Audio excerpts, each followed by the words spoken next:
Good morning, dear students. Welcome to the day 2 of PGDM Batch 2021 Orientation Program.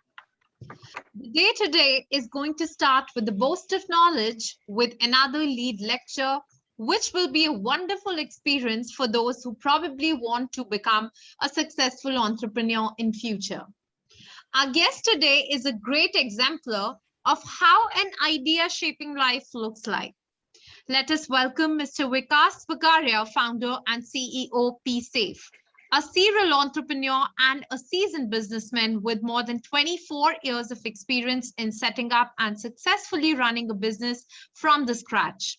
Mr. Vikas and his wife Srijana founded PeeSafe, world's fastest growing personal hygiene brand in 2013.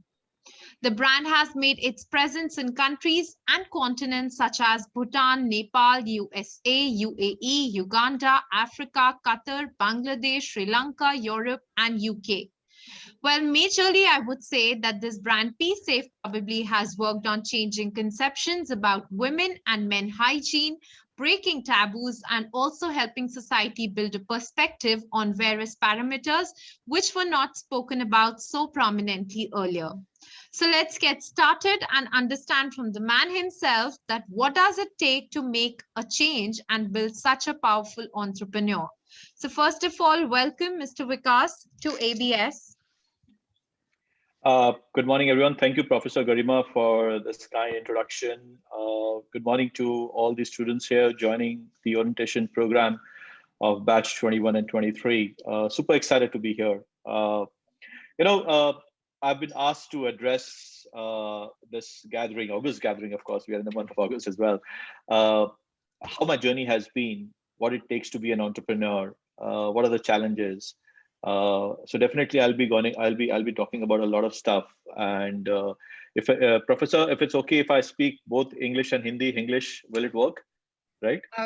Yeah, that would work. Those Perfect. Students prefer English, whatever you're comfortable with. So. Perfect. No, I'm comfortable in English, but sometimes when you want to speak from emotion and passion, the Hindi words does come out because that's right, the mother tongue, definitely, right? absolutely. And I always believe in that. Yeah, so I'm an old school businessman, grown up in a middle class family in Calcutta. I think business or talking about balance sheet, debit and credit, I learned while I growing up on the breakfast table, because my father started himself way back in 1964. My sister, when she was 16 years old, she started her own business. And mind you, I'm using the word business and not startup right now. I'll come to startup afterwards. My grandfather, who came from Rajasthan, in fact, my father's grandfather, who came from Rajasthan, he started something of trading in jute in Calcutta, because jute was that time the crop which India was exporting a lot. Okay. So it's always there in the DNA to do something on our own. But the best thing was we never heredited our family businesses. We went out and did something differently. Starting from my father, my sister, myself, I never got into my family business. They're all being operated independently by themselves, or now the professional CEOs. So 97 came out of, so 95 I came out of St. Xavier's Calcutta, studied economics. 97 Jadavpur University, first batch of MCA. A lot of things were happening that time, and I thought of getting into or expanding my family business, but not getting into the family business of material handling equipment. So I came to Delhi in 99 and started a material handling equipment business, or a warehousing business. Got a contract with the Airport Authority of India by moving their import and export cargoes. I took a huge loan on the assets which I bought, like the stackers, the reach stackers, the forklift trucks, the pickers, and it was early 99. And I'll say the two words here: fortunately and unfortunately. Unfortunately, my contract got cancelled, and fortunately, it made me reach where I am today. Airport Authority of India got privatized, Delhi Airport. It became DIAL in 99, 2000. And I had only one chance, either to shut it off, sell my equipment at a loss and pay to the bank, and start something on my own again. And I was only 27 years old at that point of time. There was no word called startup. There was no funding. There was always bank loans or personal loans or something like that. So my product was actually hypothecated to bank, and it was on hire purchase. But I tried one thing. I went to the management of Dial and I said, I was doing this for last 1.5 years. Definitely, you're not shutting the verticals. You will be taking someone else, maybe at a lesser price, or maybe at a higher price, or maybe at a better quality. So why don't I talk to those guys, negotiate for you, and give my equipment, which I have purchased for you? I believed in one thing, and again, I want to use in Hindi that "Puchne mein kya hai, na to hai." I think I did that. I went up and asked, and I actually got a yes. That if you can give this equipment at a lesser price, I think we'll be more than happy to give you a good exit of your investments. And I did that, and I was happy that I made that call of asking. It's so important that you need to ask. How things goes either way. In a relationship as well, we have to ask. Sometimes we regret. We haven't asked. Maybe it was yes, right?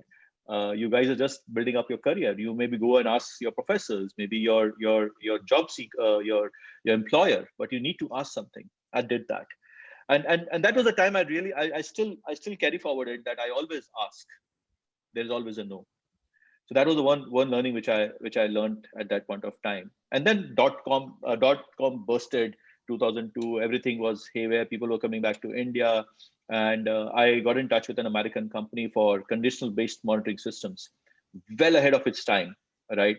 It's a classified business still. It's still one of the most closest to my heart, because this is where I made my money. But it was not a easy journey for me. It will be 20 years next year. I formed this company just after 9/11, tied up with an American company for monitoring assets which moves from point A to point B for impact, shocks, tilt, temperature, cold chain, everything. So one important story I want to tell you, and this is it will be used by you if you can take even 1%. It worked for me. It may not work for you, right? But whatever you can take it or leave it. So when I tied up with this company in March 2002, as I told you, it was ahead of its time. I started visiting, customers. It was B2B, right? I'm not going into the entire detail of the business, but I'll tell you how I approached my business. 6 months ho gaye the, 6 months gone. Not a single invoice. I was talking to them. They said, because it's too ahead of its time, nobody will use it. Why you're wasting your time? 12th month passed, not a single invoice. Though my forklift business was running simultaneously, I had a very small group, small team which were running, and it was feeding me. Actually, I know that my rent is being paid. I was married. I was taking care of my wife. She was helping in my other business by going to the office and giving quotation and all kind of stuff. My dad called me on the 12th month, because you are actually wasting your time. This is far ahead of its time. Don't do it. Why don't you go back into your own business? Actually, you tried hard to survive and negotiated with the airport authority and Dial, and you survived. So go back. That's a huge future, because warehousing, logistics is a huge future in India. But I said, no, I want to get into it because I believed in one thing. If I started something, I'll finish it. I'll take it to the finish. Always start something to finish it, and never to leave it in between. I think that was the most important decision again I took. And I went up to 15th month without any single invoice. Not a single money, not a single invoice was raised. Then my wife gave me an idea. In fact, she shared a story with me about a coal miner. What happened, that with all the gadgets, all the technology, we know that there is a coal inside that 200 feet or a 400 feet mine. You are thrown onto a shaft. You go down into the mine and you start digging. That that after a few meters or after 100 meters, you'll find, or on the horizontal plane, you'll find the coal. You start digging that mine. So my life for last 15 months was like a coal miner. I was digging that mine day after day to reach to that first invoice, which was coal for me. But people around me who believe that you should take care of Vikas wasting of time. They were giving me advices, right? But they never knew what has gone behind to reach up to this stage of 15th month, that I have been talking to so many customers, but nobody's showing that first order. So she said, Vikas, be a coal miner. Keep on digging that mine. Don't stop and start digging the other mine, because what will happen is all your 15 months effort will go waste, and you start digging the another mine in quest for reaching the next goal. So it means what you have started, finish it, but start at stop loss. You should give your time another 3 months. It means that you are not wrong. You did your best, but just like in share market, right? In capital market, you invest and you have a stop loss, that if your share price goes below X amount, it should sell automatically. So you have your stop loss. So I did the same thing in my life. I lost my life at 18th month. I said, after 18 months, if I don't get an order, I will come out of this business. The best part was, it was not much of investing, it's not much of marketing dollars is going on. There was not spent. It's my time and my travel and the passion hai, and the things goes behind your brain. Why it's not happening? Am I wrong? I don't know how to do it. All this kind of stuff going on, but that kept me going. I got a call from a company based out of Pondicherry that they need 1,000 rupees stuff from me. After 18th month, my first order was of rupees 1,000. The product was so fragile. It was so live in terms of impact that it can get impact anytime. It cannot be shipped by hand, by courier, or by any mail. It has to be hand delivered. You can't carry in your cabin baggage as well in the flight. I took a 36 hours flight Rajdhani to Chennai, another 8 hours to Pondicherry, delivered it, took a flight back, and I got another call. Sorry, I got a fax. That time fax used to work. I don't know how many of you know about fax. There was no emails were there, but that's not, everyone didn't have an email in 2002, 2003. I got a fax, 1,000 rupees order once again. And only I was trained to do that. And I took that journey again of 36 hours plus 8 hours, delivered it and came back. That didn't stop me from today. From that day since today, I keep on doing what I go on. From that day till now, that business is very classified, but that's in the media. We are one of the largest service provider for Indian defense and aerospace, monitoring nuclear weapons, missile systems, Chandrayaan, Mangalyaan, you name it. It's all being monitored by us when they are moving from point A to point B, not when they go up in the sky, but anything which is happening while storage or while moving. So it's one of the most proud moment for me to get when I got into start working for Chandrayaan, because I have to handle the entire movement of each and every PSLV loads, the satellite cameras from Ahmedabad, from Bangalore to Sriharikota, where it was finally launched, even the Mangalyaan or the upcoming Gangayaan. It's a very amazing business. But what I learned, what you have started, finish it. Don't live in between. I think that's, you guys are starting your career. You guys are starting education. Do that. Then come 2013, and I'll be very fast forwarding it now. Then I talk about PeeSafe. Everything was fine. Life was good. No challenges. I just turned 40, but unfortunate incident of Nirbhaya rape case happened, 16th of December 2013. It made me realize that safety in India doesn't sell. It made me realize we don't have safety. Across us, e-commerce was happening. Snapdeal and Flipkart was getting funded. The first round, Amazon was about to come in 2013. So this was 2012, 16 December when Nirbhaya rape case happened. And 2013, 18th of February, we launched safetycart.com, which was India's first e-commerce venture into safety. But you know what? And in 4 years' time, I realized safety doesn't sell in India. People will buy a lemon or बोलते नींबू मिर्ची लगा के गाड़ी में बांध लेंगे, कहीं बांध लेंगे, but safety belt नहीं पहनेंगे. They will definitely don't wear a safety helmet. Show me your hand if I don't know. You can't show me your hand, but Professor Garima, if I ask you, do you have a fire extinguisher at home? Not at all. Absolutely. Look, safety doesn't sell in India. It's cost only 3,000 rupees and last for 5 years, but we don't want to keep a fire extinguisher at home. So I realized it doesn't sell in India. That's That's why safety card is in a more of a dormant mode. We do more of a child safety audits in play schools or wherever there is a mandatory or a compliance. But what happened during safety card was in 2013, Srijana and I, we were traveling on a road trip from here to Dwarka in Gujarat. In Ahmedabad, she got sick. We abandoned the trip, came back to Delhi, and she was diagnosed with UTI, urinary tract infection, very common to women. Right. 200 million women across the world suffer from UTI every year. 10 million in India alone, right? Every year. 1 in 2 women in their lifespan suffer from UTI. 20% of men suffer from UTI. And 50 to 60% happens because of unhygienic washroom, right? And washroom means any washroom. So she was diagnosed with UTI, and while in the hospital, she gave an idea, why can't we have something which, if can be sprayed on a toilet seat, can kill E. coli. E. coli bacteria is the bacteria which causes UTI. My entrepreneurial brain was निकल जाते सिंह की तरह निकल गया कुछ तो करना चाहिए.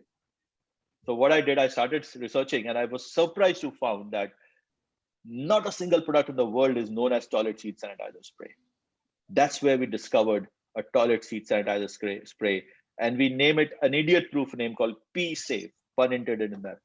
Who knew in 2013 that this is going to be the world's first, this is going to be India's one of the finest, and will be solving problem of UTI from one product into 40 different products over the last so many years. But journey was not easy, my dear friends. It wasn't easy. So I was running 3 businesses: safety cart, VR forklift, and my aerospace and defense. And in 2016, I sold over 100,000 unit of PeeSafe. Only one product was that, toilet seat sanitizer. I didn't know how to raise money. I was always an investor. I'm not good at Excel. I don't know how to do Excel. I have people, I employ people, and I give my ideas and they do it for me, right? I can have ideas, but I don't know how to do it. So I couldn't make a presentation, cash flow and other stuff. I didn't know how to raise money, but I really wanted to do something. And I wanted to sell PeeSafe off. Because at that point of time, Chandrayaan 2 was about to happen and my time was going there. Then Srijana said, why you want to sell the money? Do you need money? I said, yes, well, we to survive and to now I'm 40, 44, 45. I need to do something on that. I was 40, 43 that time. So I went out and wanted to sell the business. I was surprised. I was thinking that I'll get $1 million or $2 million. मिल जाएंगे यार, मैंने दुनिया का पहला toilet seat sanitizer है. Gynecologists recommended it. Once who have started using it, they don't have UTI. It's an amazing problem-solving proposition. I was surprised when people offered me only 50 lakhs of rupees. 50 lakhs. December 2016. Then Srijana said, don't sell it, let it be. You have created for love. Well, of course I created for love. I created for you. I created for you. And that people who have been using it. Then a friend came in and said, if you give me 50% of your company, I'll help you. And that's a great gesture he made it to me. And again, most important, very important point, guys. What is important for you at that point of time? Equity or cash? For me, to bring PeeSafe where today is, I said cash was important. I took cash, I gave her 50% of the company. And from there till now, everything is in media, but I can tell you this: from one store, one product to 40 products, from online to an omni-channel company, selling in more than 100 cities now, over 8,000 stores, over 10 countries, and from a 50 lakh valuation, the last round we raised at 300 crores. That's all depend upon that. If you has gone into a journey, finish it. Don't leave in between. I would love to answer questions from you. I know that you'll be having a lot of questions, but this is about my journey in a nutshell. Maybe I've taken 20 minutes, but I want you to take a piece out of it. Ask questions. You guys just have started. I don't have a bachelor's degree. I don't have a master's degree. I'm just an economics graduate. But what I believed is I have an acumenship. I know what is profit. I know how to execute. Because every day in the morning, still, even after 24 years of my professional life, I wake up with 100 or maybe 1,000 ideas. And I go back to the bed with that 1,000 ideas because I don't know how to execute. So if you are an executor, you are a keeper. So be an executor. I think that's what is required. Educate yourself to be an educator. That's what is required. I rest here.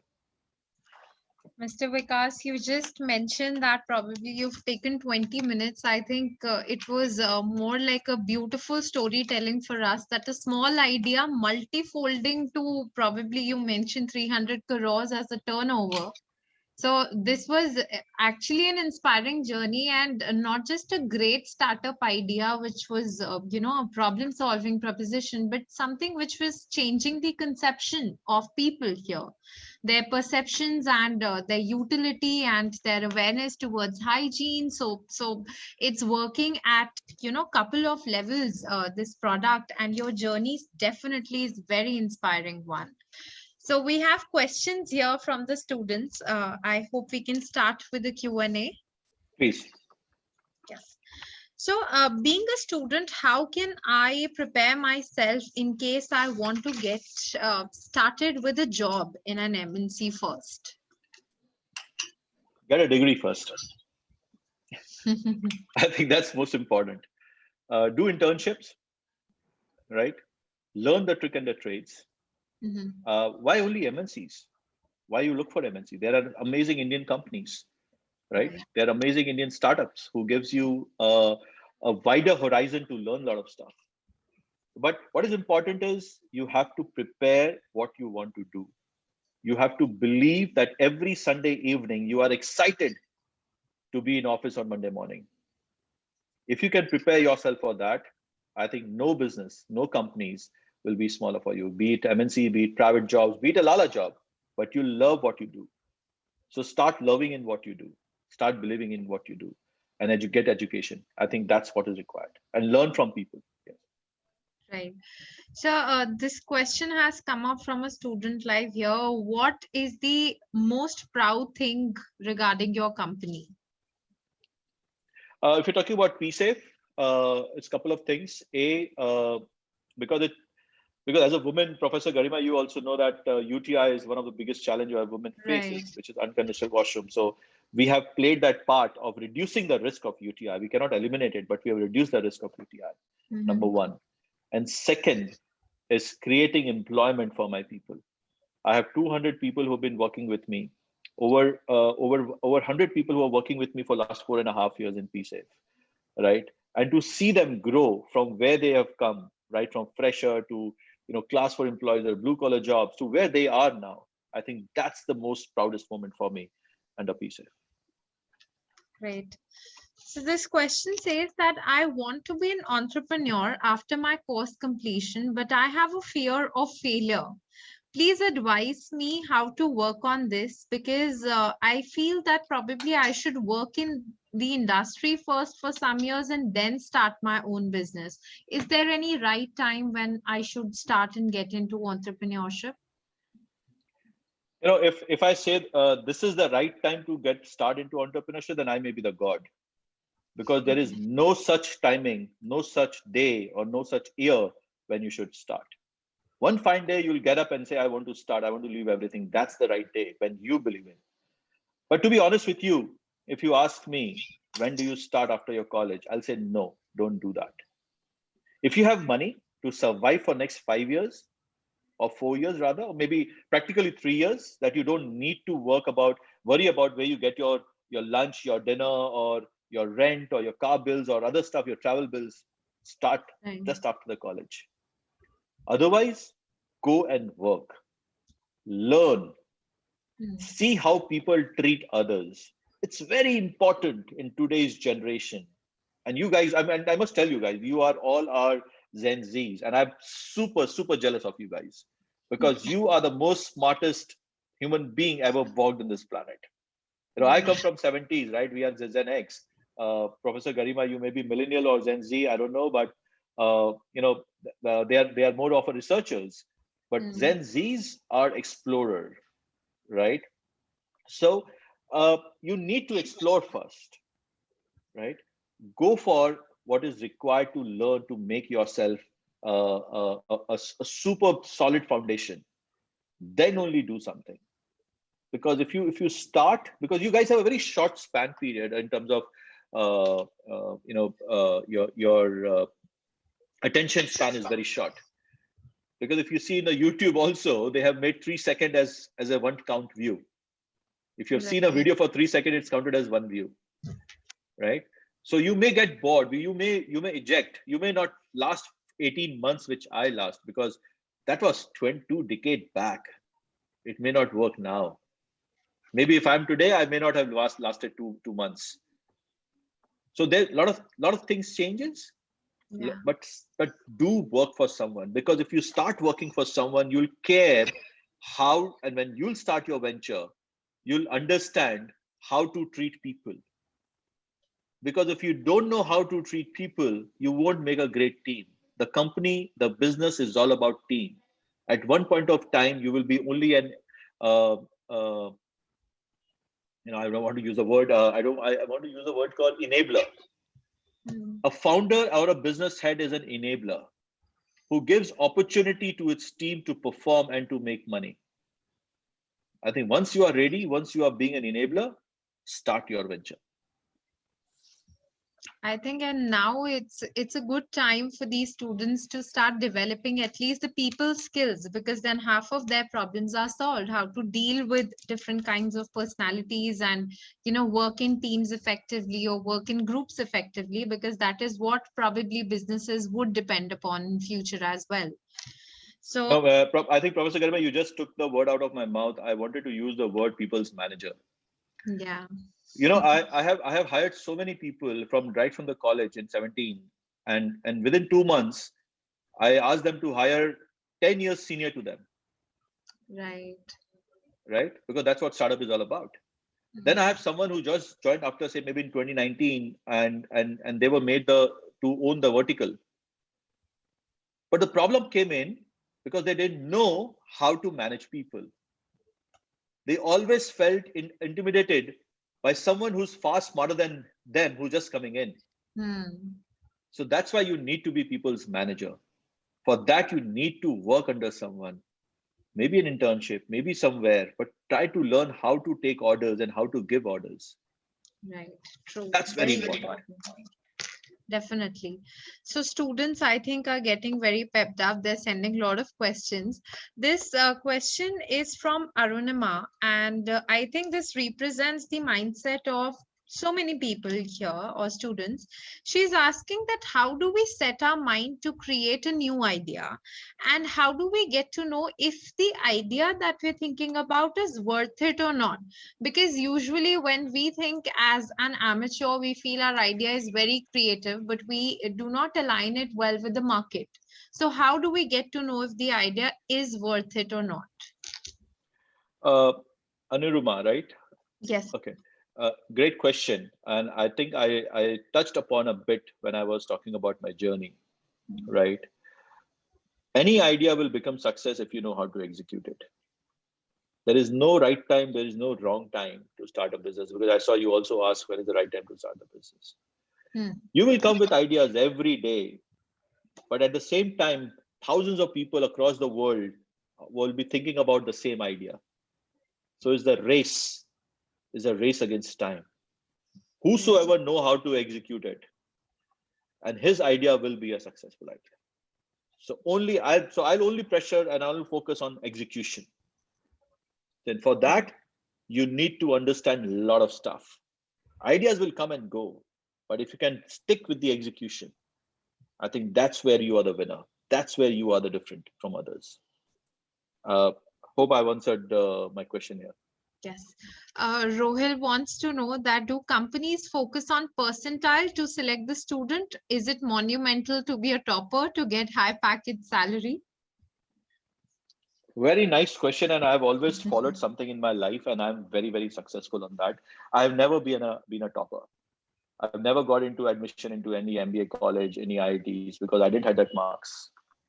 Never ever. I was always a mediocre student, and I followed the same thing. I have never hired anyone who has been an A grader or a topper throughout his life. You know why? Because if there's a crisis, that person, when when he's on the bottom of the curve because of the prices, and he has been a top grader always, he Right. doesn't know how to come up, because that's crisis is for the first time. So I go with people like me who has tasted failure, who had always been, oh, मैं थोड़ा और पढ़ लेता तो शायद top 3 में आ जाता, but मैंने पढ़ा नहीं. But I managed to survive. So I have the survival instinct in me. But I'm smart. So I hire people who have never been a top grader, but if the crisis comes in, and if they are at the bottom of the curve, which is a curve, a U-shaped curve, he knows only one way: to go left, right, or to go right, up. But he knows how to go up, either left or right. That's what you need. Right. So whosoever has asked this question, always pat your back that you're not a top grader. And with no offense to top graders, you guys are good, amazingly well. You are ahead of the curves. But the point is, when it's crisis, so start getting yourself in a virtual crisis and solve that. Again, it's worked for me. It may not work for you. The life has changed. Time has changed. Right, but I think yes, it is very important to taste both the sides of a coin, because sometimes when you are at the bottom side, you probably have that ignition within you. What does it take to reach back to the the top level, which is Absolutely. important in life, right? This question is from Rishabh, that how challenging has it been to secure shelf space in categories like disinfectants and sanitary pads, which are dominated by large conglomerates, and how did you overcome this challenge? Very nice question, Rishabh. I'll frame your question again. In the disinfectant side, no, because I'll call it toilet seat sanitizer. I don't call it as a disinfectant. Disinfectant is more Right. towards floor cleaners and other stuff, because toilet seat sanitizer is more of a personal stuff.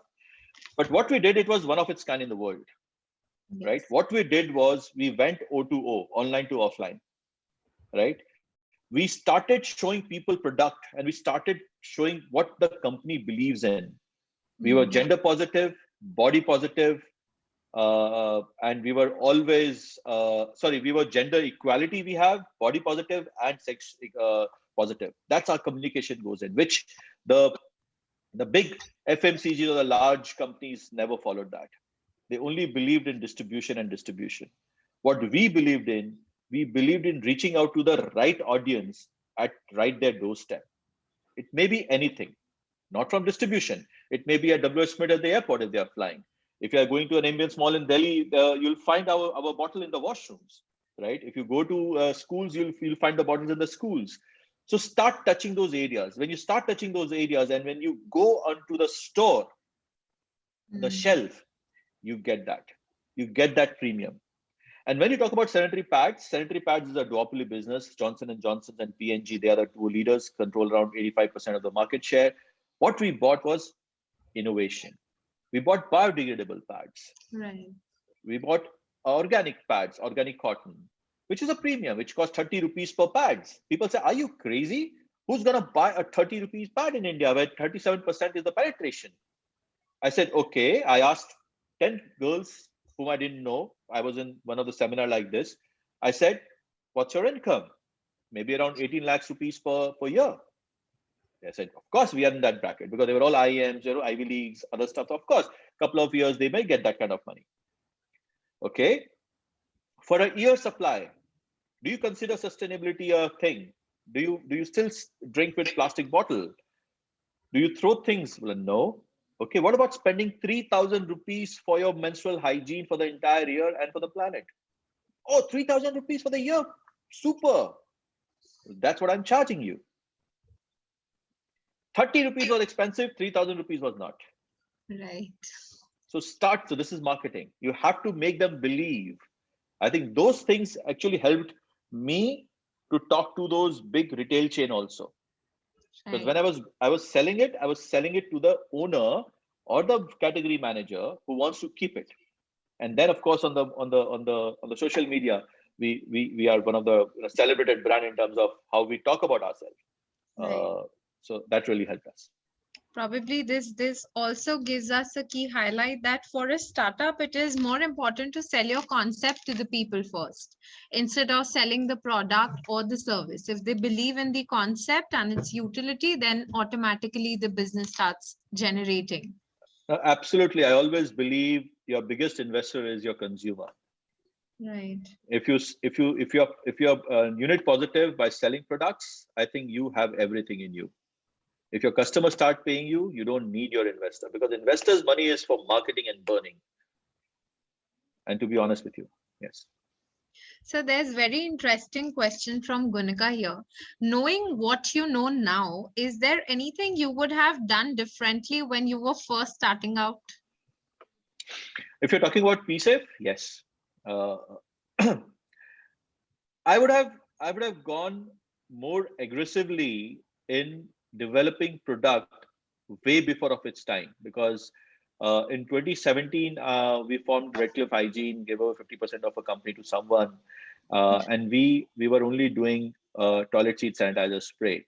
In 2019 onwards, we went into the menstrual hygiene, and in 2021 we went into sexual wellness and pleasure, and into skincare or body positive products. So the only difference what I would have done is that I would have pre-pondered those launches, and I would have done it in 2017. I think that would have given me more leverage of what we are today. Right, right. Okay, sir. So Shubham is asking, what's the most important thing you're working on right now, and how are you making it happen? What are the future prospects that you're looking at that we can expect in market probably? So I'm very passionate about increasing the penetration of menstrual hygiene, which is only 37% as per government data, 22% as per private data. So I'm really looking forward to go deep into menstrual hygiene and to give them an opportunity of sustainable products. Having said that, our menstrual cups, the PeeSafe menstrual cups, it's a reversion. It's, of course, it's not an invention by us, but it's a very small market. But I can tell you this: in January 2020, we were selling only 5,000 pieces a month. In July 2021, we sold around 50,000 pieces a month, and it's growing. Just imagine, 45,000 menstruator Right. has adopted a menstrual cup which will last for 5 years. That's what we are working for. And that's only for 400 rupees, not 3,000 rupees for the entire year, 400 rupees for the entire 5 years. And of course, everything has been done by Gen Zs right now. Right. Gen Zs are adopting this like crazy. What was the second part of the question? Sorry, I missed. Yeah, so the question read that, are there any future prospects that you're looking at? So I'm looking to expand more into tier 3 and tier 4 cities. So our RahoSafe affordable pads, which we launched last year, which is a high quality affordable pads. We are getting more into tier 3 and tier 4 cities where, uh, unfortunately, we can see cold drinks and mineral waters, but we don't see sanitary pads. The menstruator in India, the 63% are still using ashes, old clothes, banana leaves. Right. So I definitely want to go into that kind of areas. And of course, coming out with sexual wellness and pleasure, which is completely hush hush.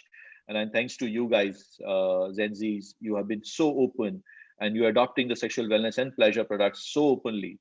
Wish I was when I was in early 20s, but I think that's needs to be in a open now, so that we can see a lot of less sexual harassment and rape in India. I think if we open up this discussion and it's not a hush hush, I think we'll definitely see a lot of low crime against women and children. Definitely. So I'll sum up these questions from most of the students who are wanting to know that, in very general or basic terms, if any kind of a business needs to be startup, so what are the key essentials that one should have, should possess, or should take into consideration to run it successfully? I think there's a couple of things. One is honesty, loyalty, and integrity. Honesty to yourself. If you want to deliver anything, be honest to yourself, be honest to your customers, be honest to your investors, be honest to your employees. Be Be very transparent. That आप 6 महीने पैसा नहीं दे पाओगे, नहीं दे पाओगे. बोल दो उनको. But be honest. Loyalty. You have to remain loyal to your people. If you're working, to your investors, again to your customers. If you have started something, again, I'll say finish. I think that's what loyalty is for me. Integrity. I've seen so many people who do fudges, who do a lot of stuff in just to do cut corners of, to just grow and to just get sales. That will happen for 1 day or 2 days, but it wouldn't last. I think that's what I believed in myself. And over the last 24 years, I believed in these 3 steps. That's why I've been running 5 companies, whatever small it is, but I'm happy that I used honesty, integrity, and loyalty to the core. If you have these 3 steps, I think you will be success in each and every venture which you do. Right. So you seem to be very motivated about your ideas in business. So what motivates you every day and even when you face challenges? So what keeps you motivated? As I told you that I come from a family of entrepreneurs. My sister started when she was 16 years old. She was India's first lingerie designer. Late 80s, nobody talks about lingerie. People used to talk about lingerie that time. They didn't know how to pronounce lingerie. My dad is now 80. He'll be 80 in September. He still works for 4 hours every day. Right? I think these are in my DNA. That whatever happen, I will get up in the morning and I'll go out. I'll shave. Be it working from home. Though we didn't work from home, I did only work from home for 3 days last year because we are into essential services. So we opened our store offices and warehouses. But each and every call, I'll get up at the same time. I'll shave, I'll bath, and I'll sit in front of the computer at 9 o'clock. That motivates me. That somebody there in 5 companies, close to 900 people are dependent on me. That at the end of the month, if I don't lead, if I don't enable, they will not get their money. Their household will not run. I think this motivates me. This enabler stuff comes my way of going out in the morning and doing it for my people and for myself. Well, I think this takes these students back to the lessons shared yesterday. How important is it to have a discipline in life, a routine in life, and stick to it? Have something that you're responsible for. So what was the journey of taking your product to the global markets, and how easy was that, or how difficult was that? Because this being an Indian product taken to the global markets and being accepted so heavily. So what was that journey all about? So I'm still not global. I'm still only at 10 countries. Most of them are English-speaking countries. Others where we have a lot of Indian diasporas who are living it. So it's become easy because their families are using it. So they also want it there. So I took a very cheeky or a shortcut or a low-hanging fruit. I went behind or after the low-hanging fruits, which was easy for me, and then start building it up. Toilet seat sanitizer was a no joke. It was one of its kind. In 2015 also I started shipping to Nigeria and Australia because we did a dipstick on marketing in 2015 that my other businesses has around 40 countries where we represent ourselves for our products on aerospace and defense. And I asked those guys in 2015, why don't you search about toilet seat sanitizer on Google, on your language, your computer, and see what Google throws out. No SEOs, nothing was done. And I wasn't surprised. In more than 40 countries, the first result of toilet seat sanitizer was PeeSafe.com. Because it never existed. Absolutely. How to avoid UTI from washrooms. So start working on your core, which is your SEOs, your DNA of your product. If that is strong, people will come after you. And we did that only. We still have to go a long way. We are only 1% or 2% of what we have achieved, what we want to do globally. But as they say, Rome was not built in a day. No big company was built in a 5 years period. So we are just started. Right. It will take a lot of time to go there. Well, this brings one question to my mind because this is also very closely related to what we teach here and demand in the market. So, as a businessman, do you see that there is a lot of scope and dependency on digital marketing nowadays, that a business needs to be, digitally furnished, I would say, in today's language, for it to run well? So what is the scope? Because a lot of students come with this aspiration of getting into this field of marketing now. And in fact, we are also giving them certifications and they want to move forward with this. So what is your take on that? World changes, time changes, and I think the marketing has changed. You can only reach. So I always give this example that the next Unilever of the world will not be built on distribution. Hmm. It will be built on digital. How Right. you can make people aware of your product by talking about your product, by giving them an opportunity and options to buy from wherever they want to. Mhm. So digital is the future. Like we used to have fax, now fax is no more. We have only emails, maybe instant messenger, right? The life has changed. If today we were not talking on this webinar, or the students were not at the home, we didn't have digital, there was no classes. So we adopt changes. So adopt that digitalization of the entire marketing. And without digital, you can't do anything. I think it's gonna take time, but it's gonna speed up at a very amazingly. It's gonna change at a very good amazing speed. What I can say that. But without digital, I think there's no future. You have to be on Right. digital. Yeah. Right. So there's an interesting question here from Utkarsh. How does the government support in establishing our own business from scratch? Since there's not enough investment for new businesses, does it hurt our business to pay for non-necessary expenditures? Utkarsh, a great question here. I'm just reading it on the Q&A as well. See, there are a lot of schemes which government offers, right? Mhm. But at all different level of investments. Right. I think you have to go to the Startup India's website and see there are a lot of women entrepreneurs. If you get registered yourself, registered at DIPTs, you only pay around 10% for the trademark fees, many stuff. You can get grants if you are in a business for employment in a backward sector of geographically located in India. You get state government grants and other stuff. Uh, uh, and then you said there's no investment, there's not enough new investment for businesses. ऐसा नहीं है. Mm. The capital is available in abundance. You have to show that your business can grow and scale. That's most Right. important. You have to show what your team looks like.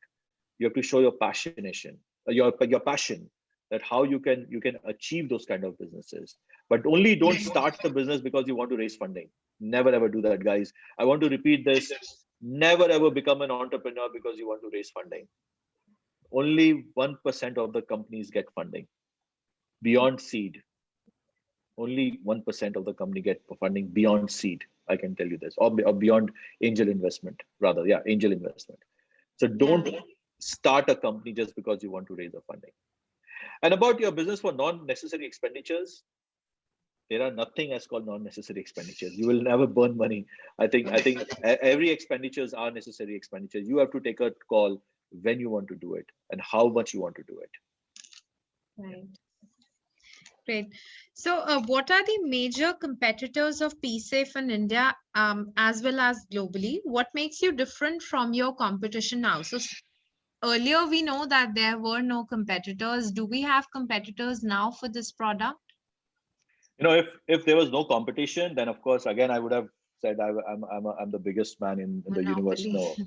No, I don't believe in monopoly. I definitely believe in a lot of competition because that gives the best out of you. There are many Right. competitions. There are many me too products. Means they have copied my products of toilet seat sanitizers. There are like 20 brands came in and they went off, Right. right?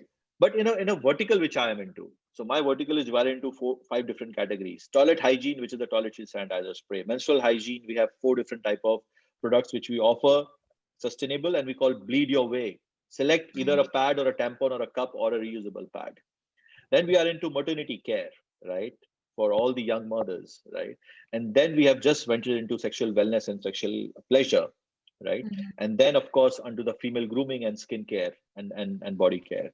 So Mhm. every category has a competition, every category. But Right. toilet seat sanitizer, we are the number one in terms of, because we are the first mover. Mhm. Period cramp relief on, because we invented it way Mhm. back in 2018, right? And many other products which we are on. If you take Amazon data, we are number one or number two or number three. So we want to stay there. We don't want to go down. We don't want to. But competitions are welcome. There are. I don't want to name competitions, but there are multiple competitions, and I'm happy that they push us to the wall to bring the best out of us. And how to Right. be a different? Again, just be honest to your consumers. Bring the best products. If there's a problem, own it. If there's a problem, replace it, because you'll be having only 1% of the problem of 90. If you have sold 100 products, one may have a problem. So why fight it out? It can be a problem from yourself, from customer side, or from logistics side. Own it and replace it. I think that's the best customer service. Learn from American Express. So I think Right. that's what is required. Right. So, so to wind this up, we would like to take a message for our students here, though they have learned so many things from this session. A message for all ABA students who are now starting their journey for this PGDM program and then would be setting, their steps into the entrepreneurial or the work field corporate world. So, a message for them, please. I'll repeat again. You are all Gen Zs. You are the greatest generation the human mankind has ever seen, and you are an explorer. Go and explore. You're just starting out. Don't just start because XYZ or the poster boys of India has raised money. Don't do that. Believe me, it's a tough journey ahead, but it's a doable journey. Never be afraid to start, but take a call that can you survive for 2 years without money. That's important, right? Because now it's very much important, because you need a lot of money for yourself as well. So do that. Learn how to respect people. Learn how to obey orders. For that, if you can go and work for some time, that will be good. And to be honest with you, and one only thing which I'm gonna repeat again: if you have started it, try to finish it. Don't abandon ship. I think that's important. And last thing, Professor Garima, funding is the most expensive debt, Mhm. right? So don't celebrate funding, celebrate exit, because that's where you make money. Right. True. I think a wonderful, wonderful session, sir, where we all have gained so many very simple lessons, but very highly practical, I would say, which can be applied. And our students have got their answers, sending us great responses here. So thank you so much on behalf of the entire ABS fraternity, the management, the CRC department, faculty members, and our very dear students for gracing us with your presence and giving your valued time to us. We would like to acknowledge your presence by presenting a memento. Can we please have memento for sir? Thank you so Let's go. much. That's so sweet. Thank you so very much. Thank you, sir. And we really look forward to a very continued association with you. In times to come, we would love to host you physically as well in Oh, campus where you can interact with the students. I would love to come and visit your campus, and all the best to you. You guys are doing amazingly well. Stay safe, and just take whatever I told you in a positive stride. Again, it may have worked for me, may not work for you, but try to give it a shot. Thank you so very much. I really enjoyed my stay. Thank you so much. So students, I would request you to kindly join on time at 12:25 p.m. back again using the same link because we have quiz masters with us now. Thank you so much. See you all at 12:25.